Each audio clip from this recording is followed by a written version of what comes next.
دوستو آپ history of Kashmir دیکھ رہے ہیں جس کی آپ یہ 27ویں قسط دیکھ رہے ہیں۔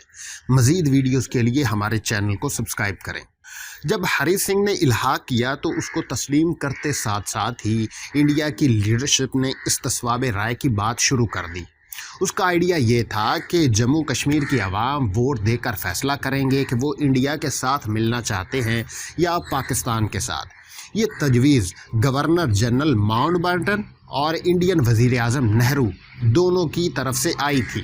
اقوام متحدہ میں قرارداد منظور ہوئی جس میں استصواب رائے کروانے کا ذکر کیا گیا۔ اگرچہ شیخ عبداللہ نے خود مختار جموں کشمیر کی بات کی تھی، لیکن استصواب رائے کے آئیڈیا میں ایسی کسی تیسری آپشن کی کوئی تجویز نہیں تھی۔ پاکستان کے تحریک آزادی کے اہم ترین لیڈر جلد ہی کھو دیے۔ محمد علی جناح کا انتقال 11 ستمبر 1948 کو ہوا۔ لیاقت علی خان کو 16 اکتوبر 1951 کو راولپنڈی میں قتل کر دیا گیا۔ یہ دونوں لیڈر انڈیا سے اچھے تعلقات کے خواہاں بھی تھے۔ ملک بھر میں ان کا احترام کیا جاتا تھا، عملیت پسند بھی تھے، کشمیر کے مسئلے کا حل بھی چاہتے تھے اور جرأت مندانہ اقدام لینے کی اہلیت بھی رکھتے تھے۔ کم سن پاکستان کے لیے یہ بڑا نقصان تھا۔ سیاست کے میدان میں پاکستان میں کوئی اور قد آور شخصیت موجود نہیں رہی جو مؤثر بھی ہو اور غیر متنازع بھی۔ پاکستانی سیاست بڑی حد تک صوبائیت پرستی میں الجھی رہی اور غیر مؤثر رہی۔ اس کا ایک نتیجہ یہ نکلا کہ ان دو بڑے لیڈروں کے چلے جانے کے بعد بڑے فیصلے پاکستان سے اس وقت کے واحد منظم اور اہم ادارے کے پاس آ گئے۔ جو پاکستان آرمی تھی اس نے کئی طرح کے مسائل کو جنم دیا، یہاں تک کہ آزادی کے صرف 11 سال کے بعد پاکستان میں آرمی نے باقاعدہ طور پر طویل مدت کے لیے اقتدار سنبھال لیا۔ جواہر لال نہرو 27 مئی 1964 کو اپنی وفات تک وزیر اعظم رہے۔ کشمیر کے نقطۂ نظر سے ان کی وفات ایک برے وقت پر ہوئی تھی۔ نہرو نے بڑی مدت بعد انہیں معاملے پر جرأت دکھائی تھی کہ بآئینی طریقے سے اسے حل کیا جا سکے۔ شیخ عبداللہ کو آزاد کشمیر اور پاکستان کے دورے پر بھیجا گیا تھا۔ نہرو کی وفات کے وقت شیخ عبداللہ پاکستان میں ہی تھے۔ یہ دورہ ادھورا رہ گیا۔ ان کے صرف 16 ماہ بعد کشمیر کے معاملے پر دوسری پاکستان انڈیا جنگ شروع ہو گئی۔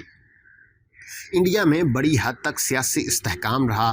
جس سال انڈیا میں تیسرے وزیر اعظم نے اقتدار چھوڑا، اسی سال پاکستان میں بہت سے وزرائے اعظم کے آنے جانے کے بعد اور مشرقی حصہ الگ ہو جانے کے بعد تیسری مرتبہ مارشل لا لگا تھا۔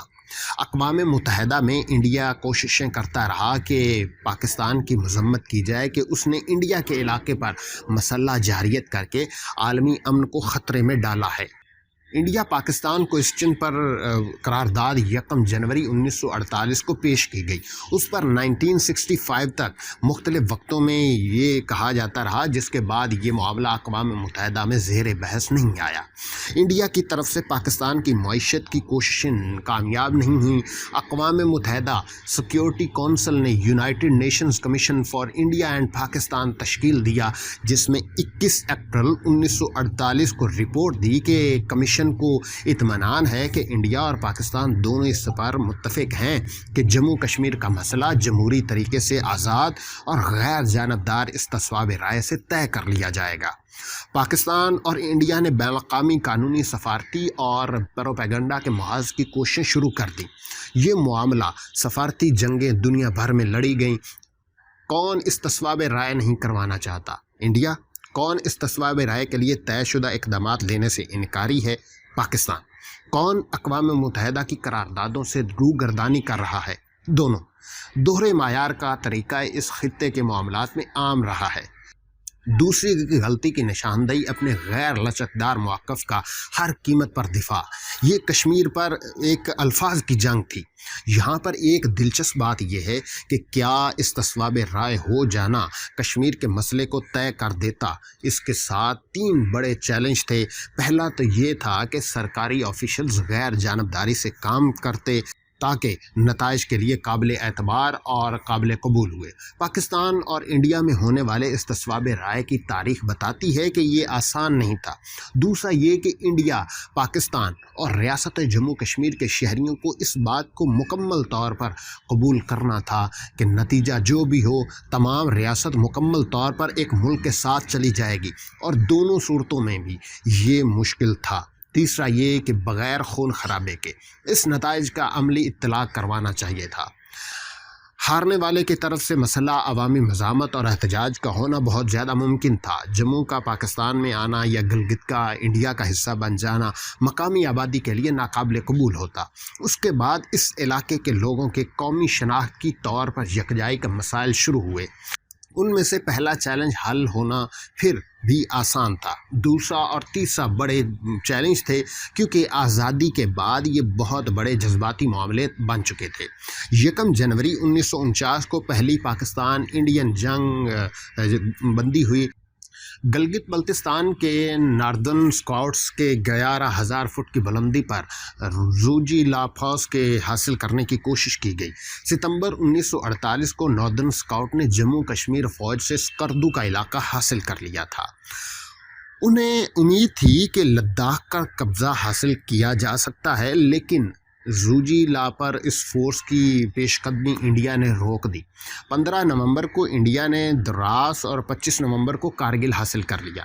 اس سے سری نگر کارگل انڈیا کے پاس چلا گیا۔ جموں کشمیر کے جنوب میں بھی صورتحال بے نتیجہ تھی۔ دونوں اطراف اڑی اور کے اہم شہر سے آگے نہیں بڑھ سکتی تھیں۔ اس سے جنوب میں پرو پاکستان فورسز پونچھ شہر کا محاصرہ کر کے اسے حاصل کرنے میں کامیاب نہیں ہوئی تھی، جبکہ انڈین فورسز کو پونچھ شہر کو مغرب میں کوئی کامیابی نہیں حاصل ہوئی تھی۔ اگلا اہم مرحلہ جولائی 1949 میں ہونے والا کراچی معاہدہ تھا۔ اس میں پاکستان اور انڈیا کے ملٹری نمائندوں نے جنگ بندی کے لائن پر اتفاق کر لیا۔ اس لکیر نے جغرافیائی اور ملٹری طور پر ریاست کی تقسیم کر دی۔ ایک حصہ انڈین انتظامیہ کے تحت آیا، دوسرا پاکستانی انتظامیہ کے انڈیا کے پاس جموں آیا، جس میں پونچھ کے جاگیر اور میرپور ضلع شامل نہیں تھے۔ کشمیر کی وادی آئی، جس میں مظفر آباد تحصیل نہیں تھی۔ لداخ آیا، جس میں سکردو تحصیل نہیں تھی۔ پاکستان میں آزاد جموں کشمیر آیا، جس میں پونچھ جاگیر، میرپور اور مظفر آباد تھے۔ شمالی علاقہ جات آئے، جس میں Gilgit agency, Gilgit laser area اور سکردو تھے۔ اس وقت طے ہونے والے علاقے آج بھی ویسے ہی ہیں۔ دونوں اطراف میں ملٹری کی بھاری تعداد موجود ہے۔ شملہ معاہدے کے بعد یہ لکیر لائن آف کنٹرول قرار پائی۔ اس میں چند ایک معمولی رد و بدل تھے۔ اس کے 9 نقشے تیار کیے گئے تھے، جس پر پاکستان اور انڈیا کے ملٹری کے نمائندوں نے دستخط کیے۔ اس لائن آف کنٹرول نے ریاست کے 2 حصے کر دیے۔ جنگ بندی ہو جانے کے بعد اگلے برسوں میں اس علاقے کے لوگوں کی توقع رہی کہ استصواب رائے جلد ہی ہوگا، کسی طرح سے یہ جھگڑا نمٹ جائے گا اور زندگی نارمل ہو جائے گی۔ یہ توقع ٹھیک نہیں تھی۔ سب سے پہلی رکاوٹ تو یہ تھی کہ یہ ریاست برٹش انڈیا کا حصہ نہیں تھی۔ یہاں جمہوری نظام نہیں تھا، ووٹنگ فہرستیں نہیں تھیں، الیکشن منعقد کروانے کے لیے الیکٹرونک نظام ہی نہیں تھا۔ پاکستان اور انڈیا کو اس علاقے سے دور دیگر سنجیدہ مسائل کا سامنا تھا۔ اقوام متحدہ کے نمائندے آتے، اس کو منعقد کروانے کی کوششیں کرتے، مسائل کو حل کرنے کے لیے دونوں ممالک کے ساتھ بات چیت کرتے، کوئی پیش رفت نہیں ہوتی۔ برسوں تک کوششوں کے باوجود ناکام واپس چلے جاتے۔ اقوام متحدہ کی قرارداد کے مطابق پاکستان کو جموں کشمیر سے اپنی تمام فوج نکالنی تھی۔ ایسے تمام لوگوں کو نکالنے پر مجبور کرنا تھا جس کا تعلق اس ریاست سے نہ ہو، اور پھر انڈیا کو اجازت دینا تھی کہ وہ امن و امان کے قیام کے لیے خالی کردہ علاقوں میں اپنی تھوڑی فوج تعینات کر دے۔ الحاق کے بعد قانونی طور پر یہ علاقہ عبوری مدت کے لیے انڈیا کا حصہ تھا، اس لیے پہلے اسی کے زیر انتظام جانا تھا۔ ایک بار یہ ہو جائے کہ یہ اقوام متحدہ نے استصواب رائے کے لیے بندوبست کرنا تھا، پاکستان کے لیے ایسا کرنا ممکن نہیں تھا۔